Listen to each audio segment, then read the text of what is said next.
Welcome to Beardychiel's Knitting Banter on the 22nd of September 2016, and what a stunningly gorgeous day it is here in the far north of Scotland.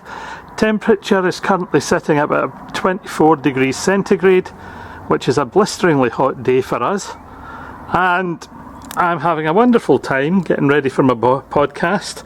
I'm accompanied today by Taz. Taz is our 19-year-old family moggy, who seems to be having fun, and some toys because we had the kids in at the weekend. Let's head back indoors. And I'm carrying a camera and sticking it on top of an upturned vase today. Can't be bothered hunting for a tripod. And let's get on with work. Right. Let's turn that viewfinder and make sure I'm in shot. I'll apologise for the bright sunlight streaming across my shirt, which is unironed because I'm a lazy beggar. But hey, that's just the way it is today. It's an absolutely gorgeous day and I'm going to make the most of it. Excuse me for a second, I have a nice long cold iced drink.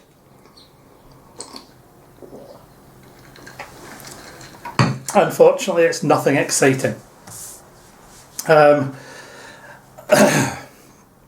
Hello, welcome to episode 4 of Beardychiel's Knitting Podcast, Knitting Banter. I am Beardychiel, also known as John Glenn, and welcome back if you're a returning viewer. If you're here for the first time, I hope you enjoy the show, and I've just seen the light streaming across my shiny white beard. Well, live with it. I suppose I could move the blinds and put myself in shadow, but it's too nice a day, so you're just going to have to put up with the half-lit face. As I say, welcome to those of you who are coming back, and hi to those of you who are here for the first time. If you enjoy watching this episode, please feel free to give us a big thumbs up at the end. If you don't want to miss the following episodes, subscribe, make sure it turns up for you on YouTube. If you'd like further information on me, any of the things I've been knitting or designing, you're more than welcome to have it. You'll find me as Beardychiel in lots of different places. I'm Beardychiel on Ravelry, Beardychiel on Instagram, Beardychiel on Twitter, and my email address is beardychiel@gmail.com, and all of these things will have been appearing on the screen as I've been speaking, so feel free to pause and get them. And I don't type up show notes, and I don't bother sticking them on the end for you to go and read through at your leisure, so it's a watch it and record as you go. What's in this episode? Personal history. I've always done a wee bit on personal history, and I thought today we would keep it really, really short and really, really sweet and look at some of the things I've done to earn a living since I left school, or since I was first old enough to have a job. So over the years I have worked for a range of companies. I've worked for large multinationals, I've worked for small companies, I've worked for councils, I've worked in the licensed trade, I've worked in the catering industry, I've worked in retailing, I've worked in education, and I've worked in the computer service industry. So all of these are hidden in my past. What's the strangest job I've ever had? I did work for a while as the manager of Scotland's first ever martial arts shop way back in the early 80s. I worked for a company called Kokoro at 368 Crow Road in Glasgow. If there are any old Glaswegian martial artists out there, you might remember us. That was an absolutely stunning 2 or 3 years of my life. I worked with some absolutely wonderful people. I learned an awful lot and I made some lifelong friends. Some of whom have gone on to do some really quite famous things, and we'll talk about them in another episode. What's the weirdest thing I've sold in all that time? Everything from, I'll be blunt, ball guards, boob guards, clothing, weaponry, books, videos. It was just an amazing place to work. And from there I worked retailing. I have done the you're buying your crimpling suit, sir, don't worry, it'll ride up with wear in the 1970s. I did work somewhere that made everyone act as if they were in Grace Brothers. I was a Saturday sales assistant stroke commissionaire, front door security, and menswear operative, menswear assistant for C&A modes when they were still in the UK. So yeah, I did that, and that was absolutely hilarious fun. What's the saddest job I've ever had? Working as a publican, picking up dirty used needles that folk had dumped in toilets in pubs I was managing, or having to go in because the cleaner went off sick and you're the manager, you're there first thing in the morning, and last thing at night somebody's decided to throw up all over your toilets. So your job first thing in the morning is the joy of scraping it off the walls and everything else, cleaning up and get the place ready for the general public. So that's probably the worst thing I've ever had to do. The nicest thing I've ever had to do is have someone walk back into my classroom or into my office as a teacher or a member of a senior management team and say, I passed all my exams, I'm going where I want to go, thanks for your help. Because that's one of the happiest things ever. So that's my short bit of personal history for today. I talk about my local area. Well, I'm not this time, I'm skipping it because I've got other things I want to fit in. But I will have a feature on part of the local area stuff for you in a coming episode.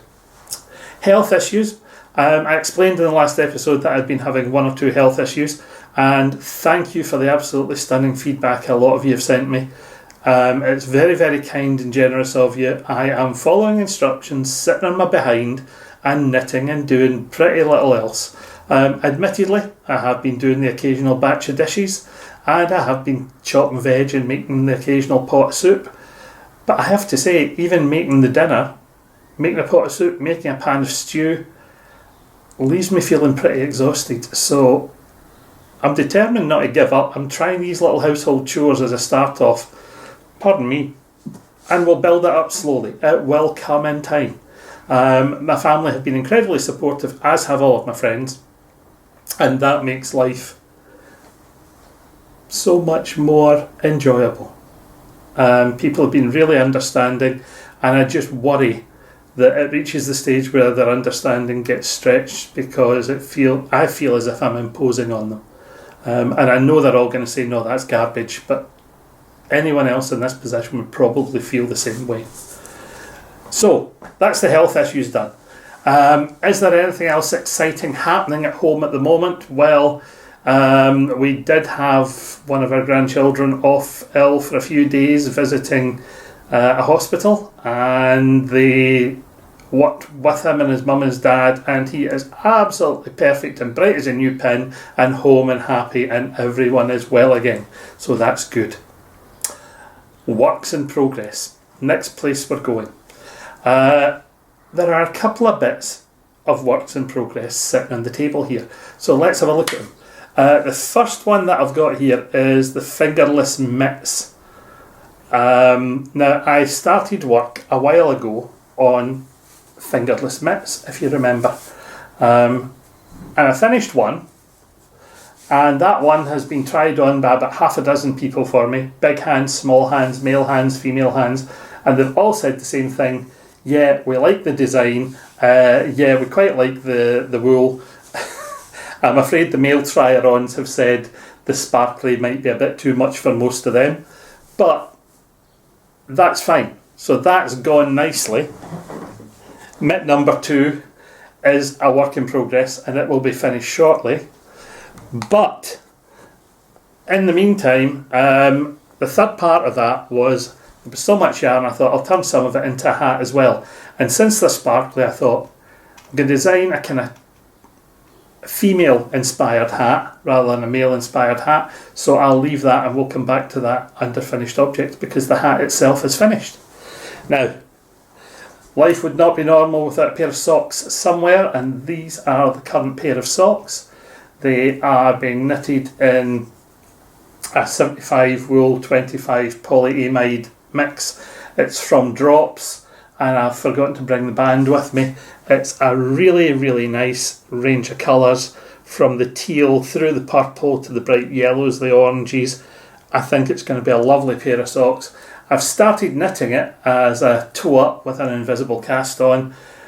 I got about an inch into it in the car on a road trip, and our road trip buddy went, "Oh, I don't like socks that I've got seams in them that hurt my feet. So when I'm wearing my boots on archaeology trips, my feet hurt. I would love a pair of socks like that." So guess where the socks are ending up? And we'll talk more about that later. The last work in progress at the moment is a scarf stroke shawl. I started this based on the colours of yarn which I had bought for stash a while ago. And the colours reminded me of something. I couldn't remember what it was. And then it struck me. It was a military webbing belt I'd seen somewhere. So I went and hunted for military webbing belt images on Google, and lo and behold, I found it. And the three colours appeared to be the closest match to the belt worn by the Yorkshire Regiment. And I have to say, they're a nice combination of colours, and I decided on a sort of tweedy style pattern and a sort of three-sided shawl or scarf. So here's the start of that shawl or scarf. So there's the tweed effect. I've knitted in some squares just to break up the pattern. It's on a 1.5 metre needle at the moment. I have used just 150 grams of yarn so far, and it's big. I'm happy with it. It feels lovely. I'm thinking that I had planned to put about 300 to 400 grams of yarn into this. So I'm going to continue with it, and when we get to the size that I want, I'll take it off the needles and you can have a look at it. But I'm really happy with the design work. I'm happy with the pattern. I'm happy with the fact that it looks as if it's going to drop like a collar on the back, so that one piece hangs over the back and the two other pieces come over the front and can then be wrapped around to keep you nice and cosy. So we'll see how it finishes as it comes out.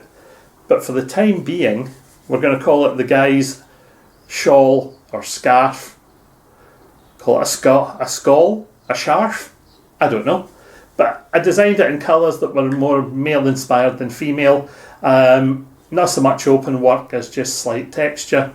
We'll see how it goes when it's finished. But I, for one, like the way it looks at the moment. I've had a couple of comments from folk who've been in the house saying that they really love the little checkerboard stocking stitch breaking up the other stuff. And I have to say I like that myself. So we'll see how this goes in another couple of 100 grams. And that prototype will hopefully be finished and a pattern generated. And that finishes the works in progress for the moment. And I can't see a thing because the sun is right in my eyes. I hate to say it. I'm going to have to go. I'm going to keep talking. And I'm just going to... I can't adjust the blind because it's coming through a top window. The blind's going to make absolutely no difference to it. Oh well. We'll just have to wing it. You can see me, but I can't see you. Right, what was next on my list? I do have show notes. I know I say I don't type them up, but I make rough notes for myself for sitting in front of me. I hate having a tablet sitting in front of me. I'm an old-fashioned piece of paper guy. Completed objects. Well, this is where the requests part of the requests and road trip come in, because I'm not going to excuse myself. You know it's here. You'll see it coming and going. Right. I am a sucker for requests for help. I am just a guy who can't say no. And I know there are double entendres in there for the panto folk amongst you. So treat me gently. So let's start with the non-request one first. I said when I was talking about the fingerless mitts that there was a hat. And the hat is a kind of toque. It's a little sort of flat-topped, round beanie. 6-sided, and a combination of garter stitch and moss stitch, and a little bit of stocking stitch on the flat sides, and some 2x2 rib. And I can put it on, but it looks absolutely stupid on a male head. It's not designed for the average guy to wear. It looks like an old joiner's bonnet if I put it on, but I've had a couple of younger female friends in, and I say younger because they're in the age group 20 to 40, and they've said, yeah, I would wear that. Yeah, that would be fine. One of them said, if I was walking a field when I was out with my horse, it would be fine to have that on when I don't have my riding hat on. And I thought, well, fair enough, Megan, if that's what you think you would go for, I don't mind making things like that. The pattern for this I haven't written up for publication yet, but I might. I quite enjoyed coming up with the design. It's using the same 46% wool, 46% acrylic, 8% sparkly nylon, or sparkly whatever it is, as the mitts. So it's quite pleasant, and it would probably wash quite well. So, one finished hat. Anyone who's willing to volunteer to wear it for photographs, for modelling, for patterning, give me a shout. I'm sure we can work out something. And on to the request. As I said, I'm a sucker for a request. So, one of my oldest friends from the martial arts shops days, and from the Kung Fu Club, which many years ago I helped run in Glasgow, Angus Young, got in touch and said, John, my daughter has asked for one of these, and sent me a picture of a baby's Aran cardi. He said, I don't know where I'm going to be able to ask to get one knitted. And traditionally that would have been done by the mothers or the grandmothers. My mother, his mother. And my mother is now dead. It's been that many years. I've been 20 years away from where he lives. I apologise. It's cool. Whether his mum is still in the go or not, or whether she's fit for this, I didn't even think to ask. But when you get a request from a really old friend like that, especially someone who's like a younger brother, you just go ahead and do it.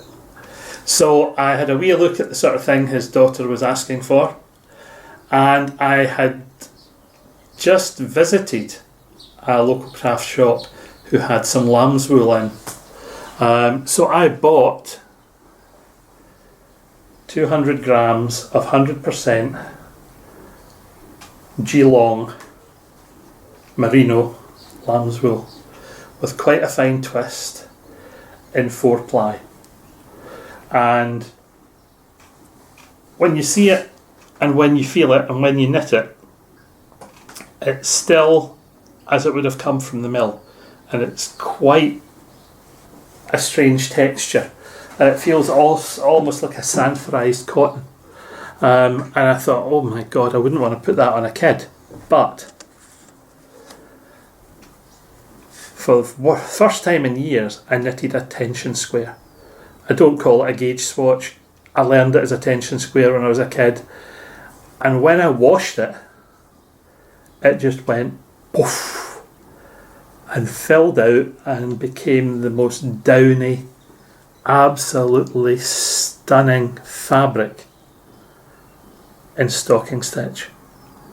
It feels like cotton wool on your skin. It's seriously that soft. This is really, really nice, and I thought, yeah, this is the right material. So, inspired by what she asked for, we have one 16-inch chest newborn matinee jacket in the Aran style, with a little piece of traditional honeycomb on the back and a couple of diamonds and some single stitch cable and some 2-stitch cable and some moss stitch, and a little shawl collar because that's what Natalia said she wanted. And I have to say, it's lovely. It smells the way it should. It's 100% lamb's wool. It's going to be cosy as can be for the little thing. I have blocked the bottom band a wee bit aggressively because I hate sometimes when a rib looks too tight on a baby. So I've given that a wee bit more stretch than maybe I should have. But I don't really mind that. So I'm hoping she's going to be happy with it. Photographs of it arrived yesterday, and her dad said that when she saw it, she burst into tears. And that's really quite touching. I'm really pleased with that. Now, she did ask for a hat to go with it, and I cannot say no, as I've just said, so here we go. One accompanying hat, complete with handmade pom-pom, and when that stuff came out the pom-pom maker and then had a wash, it fluffed up like velvet. I've never seen a pom-pom take on that texture so well. So this is just cable and moss stitch and a tiny little bit of rib, and it's a little newbie hat. And you know something?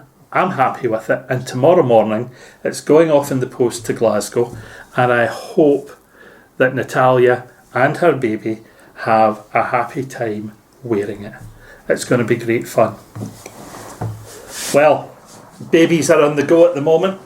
My darling daughter Sarah came in and said, "Dad, I need a baby cardigan and a hat, please. And I need them within a fortnight because my friend's about to give birth. And it's a little girl she's having, so can it be pink, please?"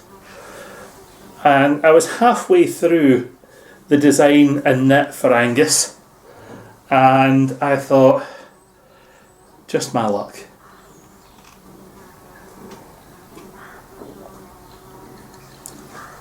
So, quick dive into the baby stash bag. And in the baby stash bag there was some sparkly white, and there was some in-your-face multicoloured pink, and I thought, I'll put those together. And I remember a pattern that my grandmother knitted for my sister to wear when she was a baby. Now my sister will be 50 next year, so this is quite a while ago, but that pattern has stuck in my head all that time, and I thought, can I remember it?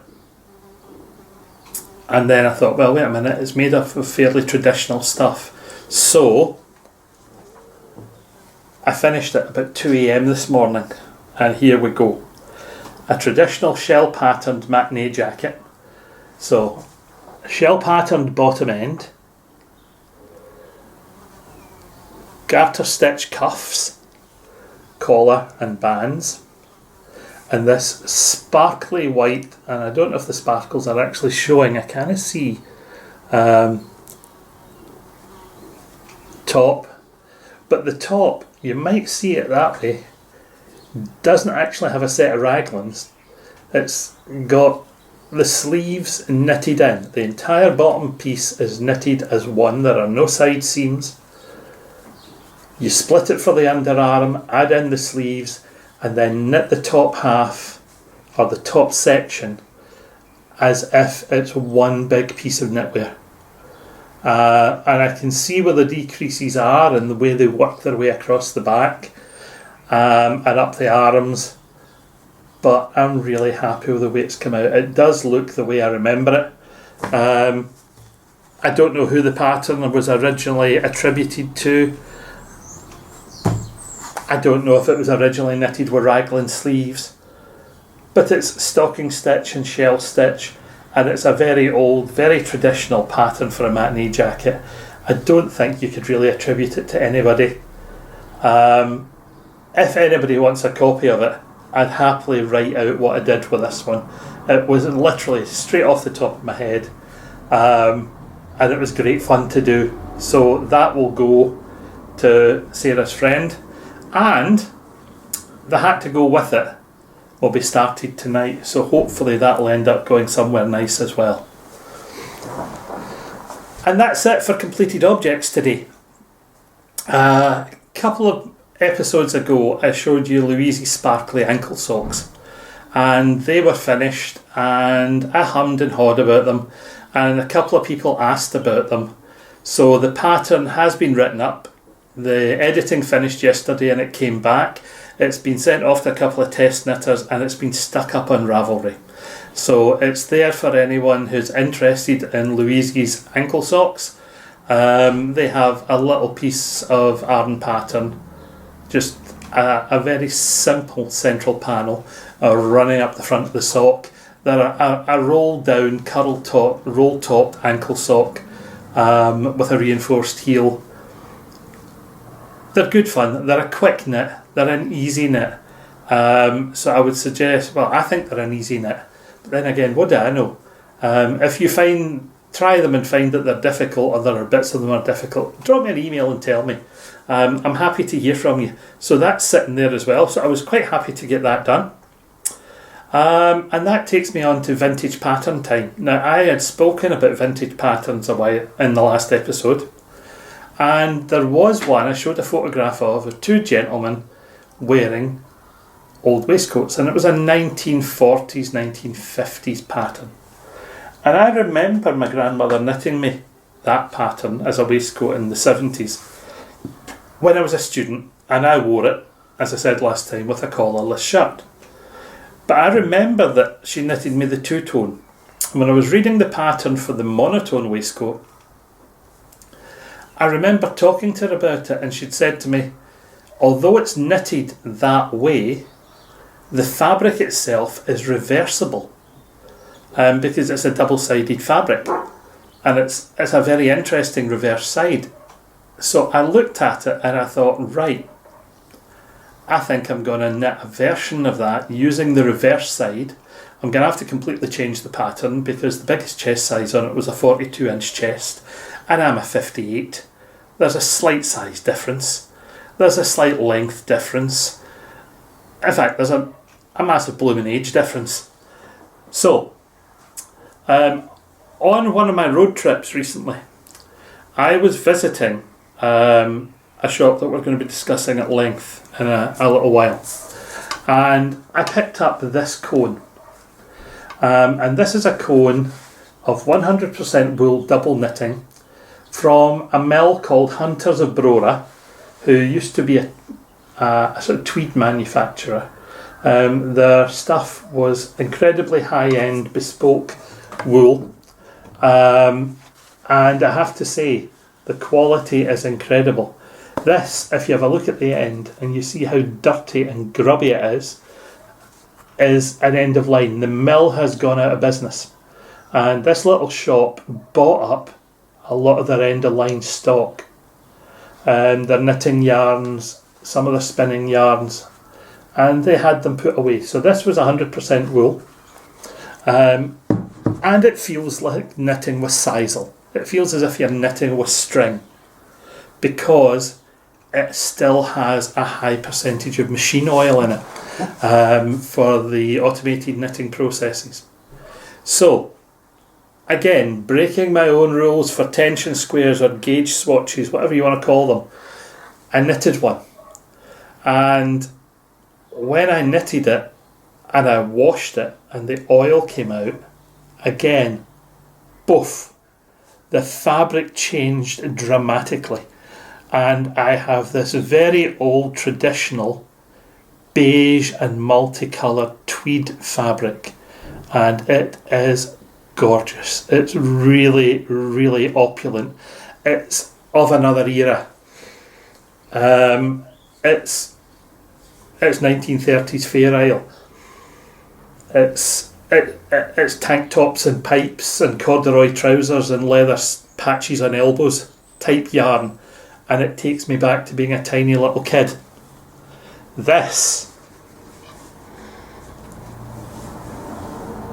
yarn and oil, sheep and oil smell together, I grew up with. My mother and my grandmother, if they were knitting Arden knits, traditional Arden knits, would hunt and hunt and hunt to buy oiled Arden from mills. There was a St Andrews woolen mill, and the original Edinburgh woolen mill would sell oiled Arden. It was in its day expensive, but I have an oiled Aran sweater which was knitted 30 years ago, which is still as fresh as the day it was made. It lasts almost indefinitely.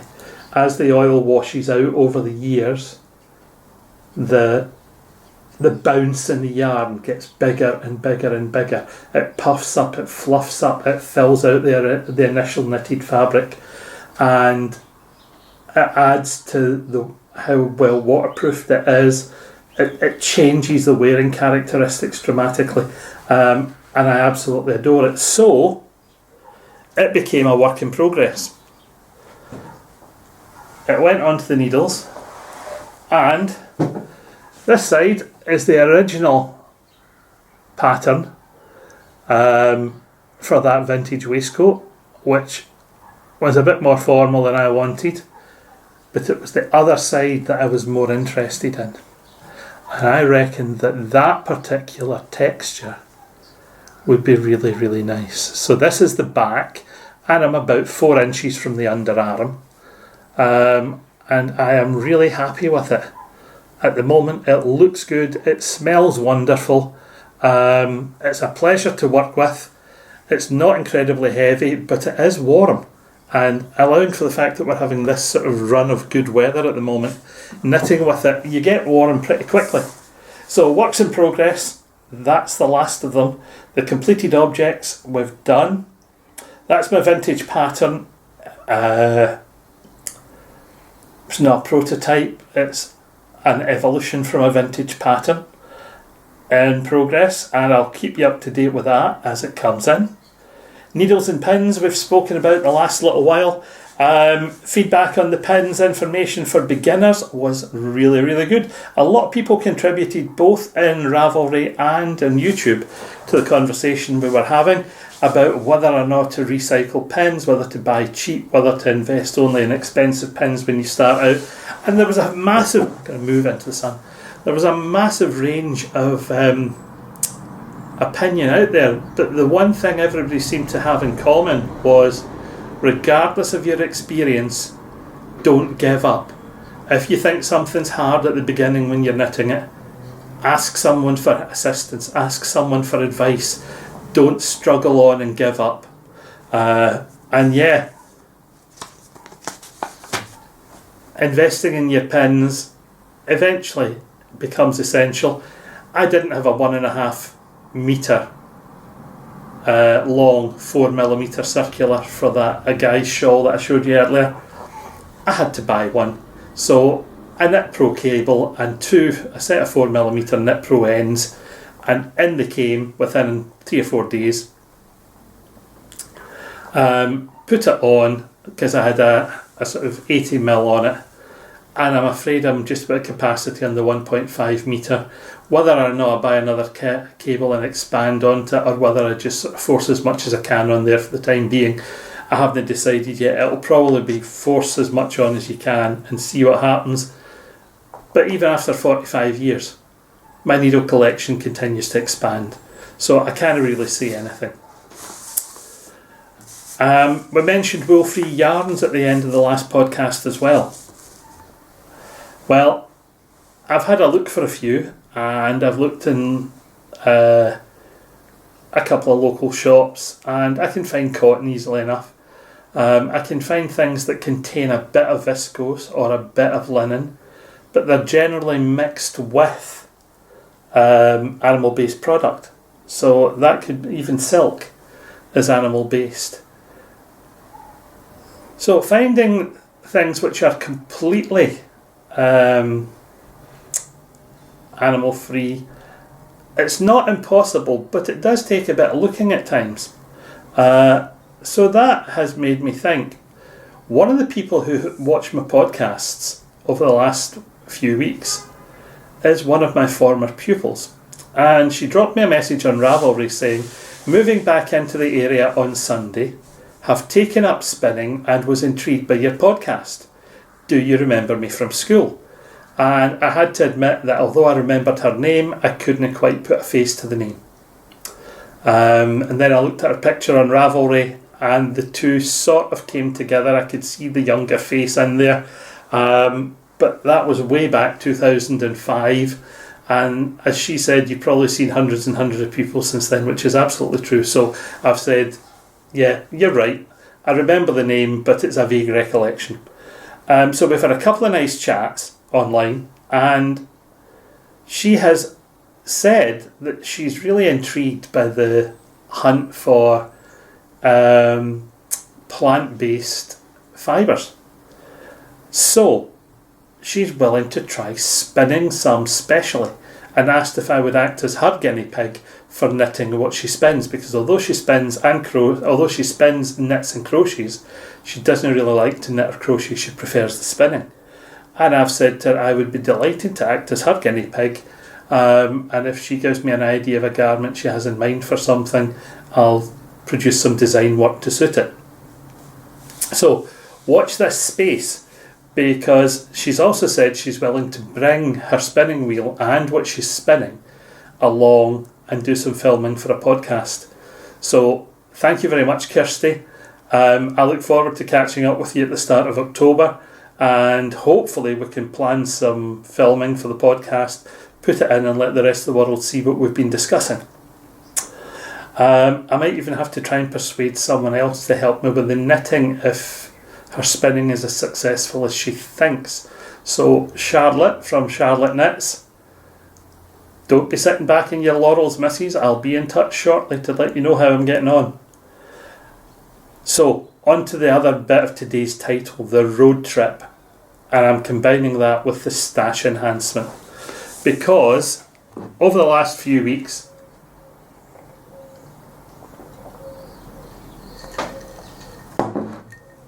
my wife and I had been planning and considering a trip to a local store about 50 odd miles away in a village called Brora. Excuse me, I'm going to move this camera and myself around out of that out of one shadow line right into another, but it does give me a very nice piece of shadow right across my eyes, which means I can actually see what I'm doing. Right, so local village of Brora, and in Brora there is a yarn and fabric shop, and it's called Kincraig Fabrics. Now, what have I done? I've got a copy of their brochure here, and I'll put all of Kincraig's data in, along with a scan of this lovely, beautifully produced leaflet at the end of the video, and that's got the addresses, phone numbers and web address, URL included in it. But we'd heard where it was, we'd worked out where it was, and we'd been driving past it for years and didn't know that they sold yarn. So we decided it was time for a road trip. I hate to say that while we've been sitting here, the temperature in this conservatory has now gone up to 26 degrees. That explains why I'm getting so dry. How do I know? I brought an old Galilean thermometer through from the kitchen and sat it in the conservatory, and the temperature has just gone up to 26. The 24 degree ball has just dropped. Anyway,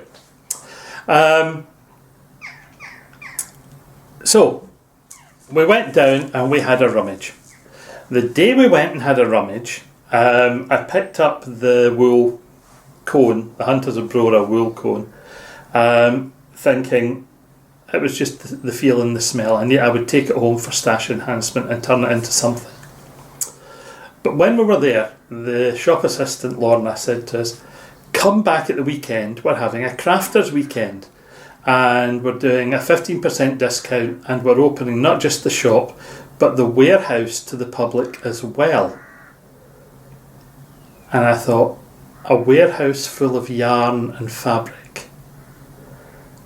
Oh, how can I possibly say, well, okay, we'll come. So on the Sunday, my wife, myself and a good family friend, Valerie, decided we would make the trip, have a drive down, do some wool shopping, some fabric shopping, There's a lovely little inn next door called the Sutherland Inn. We would stop there for lunch and then have a gentle trip back north. Sunday came, we got in the car and we headed off. I was knitting away on a pair of socks, which, as I said earlier, Val has snaffled as a Christmas present, so I'll need to get those finished. And we went off to visit King Craig Fabrics. Their crafters weekend was absolutely wonderful. A massive thank you to both Sean and Pat, the owners, for making us feel so incredibly welcome, both in the shop and in the warehouse. It was a pleasure to be there.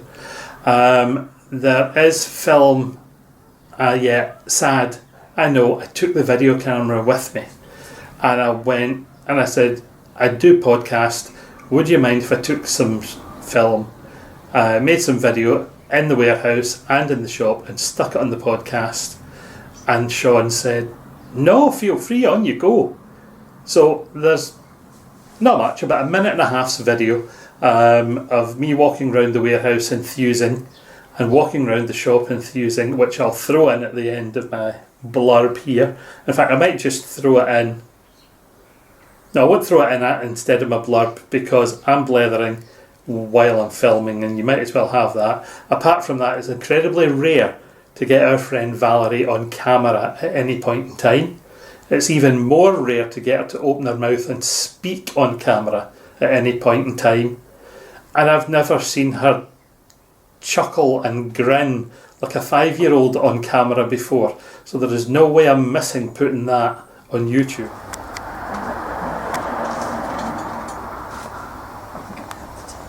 My daughter's favourite, just come. Nice yarn.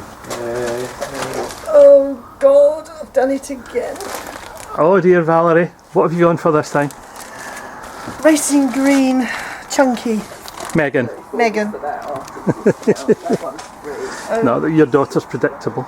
This is wonderful. Not that Mummy's predictable. This is just too wonderful. Yarn Aladdin's Cave. Oh yeah, yarn and fabric. Died, gone to heaven. All courtesy of Sean. Hello, Sean. Hi. All these? Yeah. Oh yeah. It'll be 25 pounds, whatever the other one was. Yeah. So day out today. Trip to King Craig Crafts in Brora, where they're having an open crafters weekend. They have their warehouse and their shop open to the public, and an amazing 15% discount on yarns and fabrics today. And it's absolutely stunning. An Aladdin's Cave of wool, mohair, cashmere, very few synthetics, a lot of odds and ends and lines, and things which are absolutely stunning. And a crafter's dream. I have to say, I'm having a wonderful time browsing here, and after this I'm heading back to the shop to have a look through the shop's supplies. And what can one ask? The owners are here and they're happy to tell us about every product. And of course everything here is on the cone, and they'll sell on the cone, or they'll ball it into 100-gram balls and sell with a ball. Versatility seems to be the name of the game. And I have to say, I'm having a whale of a time. Super Kid mohair, there's some absolutely stunning mohair, and I've actually bought some mohair for a giveaway. So we'll talk about that later on. Okay, so we got there. I took my camera along, I explained what I do as my hobby, and they were delighted, and they said, yeah, wander around and film to your heart's content. But the stash enhancement, oh my God. So where do we start? Well, you've seen the cone from Hunters of Brora. It was absolutely wonderful. The lamb's wool, 100% Geelong lamb's wool, 100-gram balls. I brought them home and weighed them, and they were both over the 100 grams, 105 and 104. But I mean, excellent value for money. £4 a ball.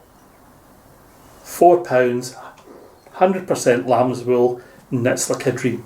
Absolutely delighted with it. I also fell in love with this. Now this is 80% lamb's wool, 20% silk. I found this grey and heather,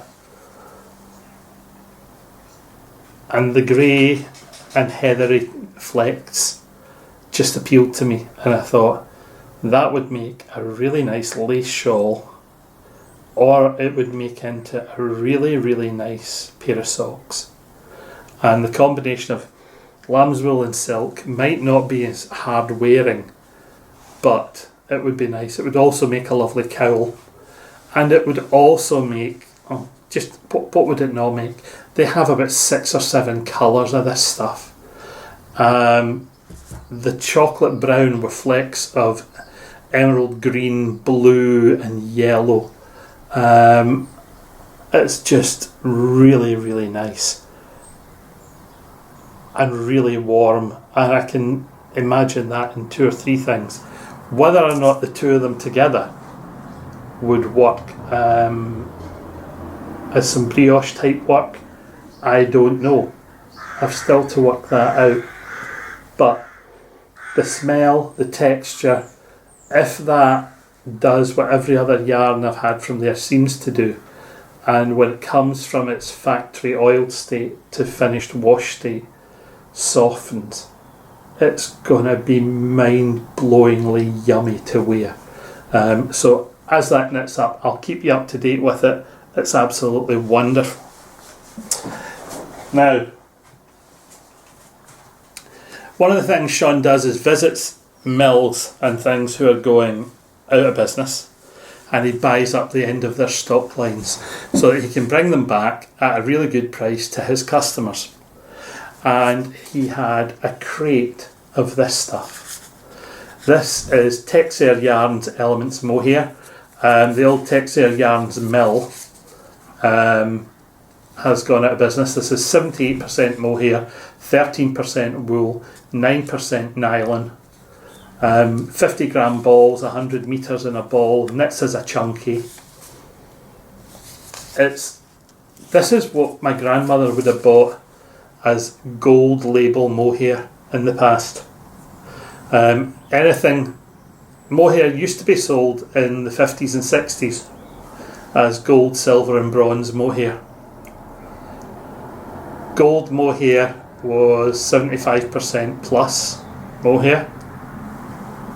Pardon me. Silver was 50% to 75%, and the bronze was below 50%. So she'd always said, never buy the bronze, and if you can buy the gold at a good price, get it, because it'll last a heck of a lot longer. Now, my granny wore a mohair cardigan at home, and she always had a mohair cardigan because they're very lightweight, very, very warm, and she would have one for when she was sitting knitting and watching the telly. If it got chilly, she'd either drape it across her shoulders or she'd actually have it on, and she would knit a mohair cardigan every 5 years roughly, and they kept and wore beautifully.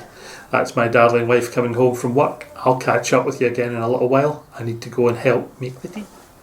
And I'm back again, and Janet's given me permission to get this finished off and out of the way before we move on to do anything else. So that was the mohair, and mohair's out of the way. What's next? Ta-da!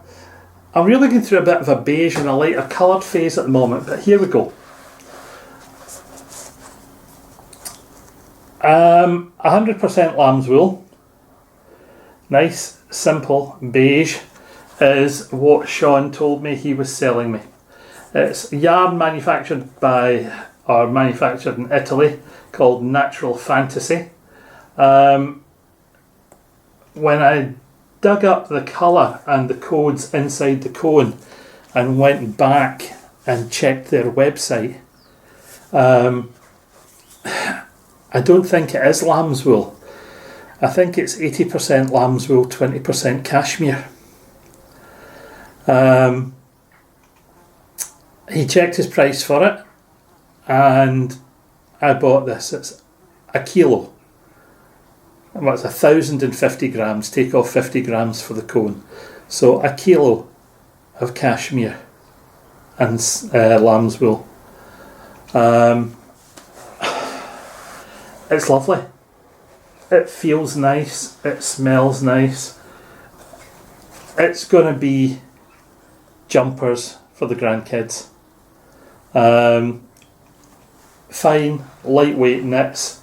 Things that they can have on in the back of the car without needing a heavy coat in the winter that will still keep them cosy. It may become socks, it may become hats, it might become a bit of a scarf, but with a kilo of it, it's going to go into a lot of things over the next little while. I've got one or two other plans for some of it, which I've been discussing with another friend locally, and we'll tell you about that at some point in the future. We both had a cunning plan for things which might fit well together. But on sale day, this kilo of yarn cost me £36. 36 quid for a kilo of yarn. That is mind-blowingly inexpensive for the fibre mix that I've got. I can't fault this place for the quality of yarn. There was no way at that price I could buy that type of yarn from Hobbycraft or a lot of the other suppliers, even from some of the big online suppliers like Wool Warehouse. I doubt I'd have managed to pick up a kilo with that kind of fibre mix at that price. I'm going to have to go and look, but I'm really, really happy with it. I'm really happy with the price, and I'm going to start working that at some point in the future. So that's gone into the stash. And you will hear me mention that I bought some mohair for a giveaway. And as I was walking around the shop, at King Craig, this colour combination caught my eye. It's grey and orange and is it grey? Yeah, grey and orange and a charcoaly black 3-ply or 4-ply, and it just looked, again, that sort of tweedy mix of colours which is quite masculine, and I thought, right, I wonder what it's going to become. And I saw the price and I thought, wow, that's really reasonable. 100 grams of yarn, £2. I'm going to have to buy a couple of those. And as I bought them and walked away, I turned to go away, I'd actually picked them off their fabric label. This is 80% mohair, 20% silk. Right, I'll say that again. 80% mohair, 20% silk. Selling at £2 a ball. It's incredible. So I decided, partially because I'm a very, very cheap guy, that I'm not going to knit this. I'm going to use it for a giveaway. I don't know what the giveaway challenge is going to be yet. But when I decide over the next couple of days, that challenge, and it might be a knit along challenge, is going to appear on Ravelry, and everyone will be welcome. I'll stick something in the comments here as well when that challenge goes up, but I think we'll offer the 200 grams of mohair and silk as a prize, and maybe throw in something else to make it a bit of a laugh. But I have an idea in my head, and once I finish formulating the idea, Would it become a pair of socks? Would it become a hat and a scarf? What's it going to be? 200 grams of mohair and silk. So, have another look at it and have a think. Would you be inspired to work with those colours? I'm almost tempted to knit a little swatch to show you, but no, we'll save that. So that's that one. My wife bought some tartan to make a tartan tablecloth for the winter, and when we got into the car, I thought we had...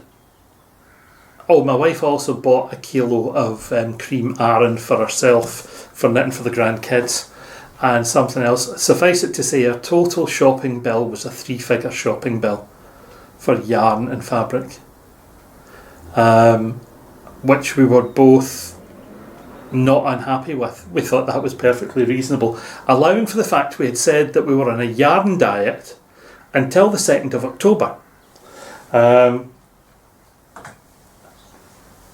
But Sean had popped this into the bag and said, tell him to have that as well. It's brown lamb's wool, 4-ply. It's absolutely lovely. And it's 425 grams of yarn that he just threw in as a freebie. So Sean, Pat, thank you very much indeed. I will turn this into something suitably appropriate. The pattern for whatever this becomes will be called the King Craig something, and a copy of the pattern will definitely come back to you. I don't know what it's going to be yet. It's just lovely. What a lovely surprise at the end of the shopping trip. Many, many thanks to the folk at King Craig, to Sean, to Pat and to Lorna. It was an absolutely wonderful day. I can't really say anything else. The shop, Lorna, her knowledge of the fibres and what she was selling was superb. The range available was excellent. Absolutely wonderful. You alright? Oh, here we are in King Craig. Oh, look at this. Back again. I'd forgotten to film when I was in here last time. Right.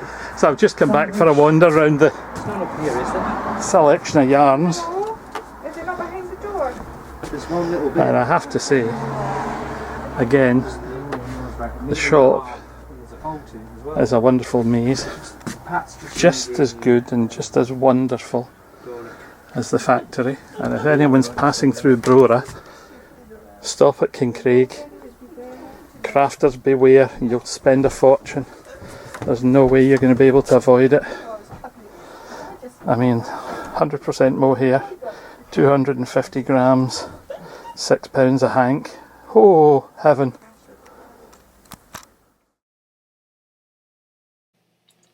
I have to say, for anyone who is getting the chance to pass through Brora, King Craig is definitely something you should pop in and visit. As I say, the service is absolutely wonderful, the folk are great fun, and the quality and range of items that they have for sale is second to none. Great compliments to all there. I have to admit, one of the best bits of the day, and I've not been allowed to show the photograph under pain of death, was Valerie trying on hats. But Val, you know the picture is out there and someday it's gonna get you. At the end of the day, we bought a mass of wool, fabric. I bought mohair, Val bought mohair, she bought the bottle green that you'll see in the other video clip. She was planning to knit for herself, for her daughter, and she was thinking about going back for something for her hubby. It was a really super day out and I thoroughly enjoyed it. Let's hope they have another one soon. And that's it. That's almost at the end. Time to do the summary bit and the tidying up at the end of the podcast. I've really enthused through this one. I've thoroughly enjoyed it. The interruption with Janet coming in the middle, I hope it hasn't put you off too much. It'll just be one of those really coarse editing blips. And the sun has started to set in Caithness. Oh, there's a cloud has come over the sun. Oh, dearie me. Right, so, summary. Thanks to all those who, over the last little while, since my last podcast have made very kind shout outs in podcasts of their own. The local podcasting community or the international podcasting community have been very, very kind. So I've been watching a range of podcasts, as I always do. My go-to staples are the same as always. Nathan Taylor, Socmatician. Episode 29 was great. The image of you in that partially knitted, chunky sweater. I think it was the Drops alpaca that you were knitting in. I haven't chuckled so much for ages. You sitting there with that half-knitted sleeve with the magic circular needle still twining round your... Sorry. Just absolutely wonderful. It was the biggest chuckle of the week, Nathan. And your very kind words are appreciated. Thank you so much. It's nice to have mates like you online somewhere. Eva Christie hand knits. Eva in Perth. Having recovered from the Perth Open Studio event, you're now into preps for the Perth Yarn Festival. You never seem to be at rest, missus. And for the kind messages you've sent me both privately and publicly, thank you very much indeed. Janet and I are both looking up to meeting up with you at the Perth Festival of Yarn on the 2nd of October in the Salutation Hotel in Perth. It's going to be a nice day, a good list of vendors building up. The Facebook page is there. There's a website available as well, and I'll pop a link to the website in while I'm saying all this garbage. Go visit it. Let us know if you're coming along. Yes, Eva asked for a little bit of help putting the website together, and I helped do some cutting and pasting for her. But Eva has driven creating this festival completely solo for most of the year, and has only asked for a tiny little bit of help at the tail end here. And I think good on you, missus, for a first time festival. You've made one heck of an effort to make it a success, and I hope it is an absolute dream for you on the day. I think you've worked wonders. So, big round of applause for you, and I look forward to seeing you in October. And as always, David Rakes, This Boy Knits. David, keep churning them out, man. Again, it puts a smile on my face every time. I love your honesty when you're podcasting. You are a bit like the person I'm about to mention. She's a very WYSIWYG podcaster, and if you don't like it, don't bother watching, because she is just wonderful and you are wonderful. So keep going, my friend. Helen, who podcasts as Sprite966. I know she's another Scottish podcaster, and I know it's a wee bit of a racial stereotype, but boy does she make me smile. Her delivery is so laid back and reminds me of being at home in the greater Glasgow area. There are thousands of people like Helen around. This is me, like it or lump it, get on with it. Absolutely wonderful. The projects she works on are varied, they're interesting. She never ceases to amaze me that she's got such a wide range of sort of really up to the minute cutting edge bits of pattern that she's working on. She really loves looking at new pieces of knitwear design and trying them out. So Helen, the amount you knit is absolutely incredible. Your podcasts are brilliant fun to listen to. It's just absolute chill out time for me. So thank you very much indeed. And all I can say is keep going, Mrs. More power to your elbow. And that's everything for the time being. So to all of you for the time being, keep well, keep knitting. Thanks for watching, and cheerio.